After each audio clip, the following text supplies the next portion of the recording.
আসসালামু আলাইকুম রহমতুল্লাহি বারাকাতু মাদ্রাসার সাথে রহমান। আজকে আপনাদেরকে আমি খাঁচায় কীভাবে মুরগি পালন করি সেটা আজকের নমুনা দেব।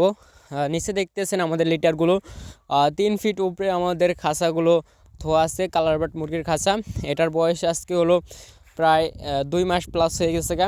নিচে আমি ছাই দিয়ে দিচ্ছি, কারণ হলো নিচের যে দুর্গন্ধ আছে সেই দুর্গন্ধটা আর খামারের ভিতরে ছড়াইবে না, আর অ্যামোনিয়া গ্যাস হওয়ার কোনো সিস্টেম থাকবে না। আর যদি আমি এই ছাইটা না দিই, আমার প্রত্যেক দিন পরিষ্কার করা লাগবে, অথবা 2 দিন পর পর পরিষ্কার করা লাগবে যদি আমি ছাই না দিই। আর যদি ছাই দিই আমার 5 থেকে 6 দিন পর পর যদি পরিষ্কার করি তাহলে আমার খামারটি, আমার কষ্টও কমে যাবে, শ্রমও কমে যাবে। যদি আপনারা খাঁচায় কোনো কোয়েল পাখি, মুরগি, লেয়ার মুরগি যে কোনো কিছু পালন করে থাকেন, এই জায়গা নিচে ছাই দিয়ে পালন করতে পারেন। খুবই সহজে পালন করা যাবে। আমাদের 3টা মুরগির ওয়েট হলো 5 কেজি, 5 কেজি হয়ে গেছে গা।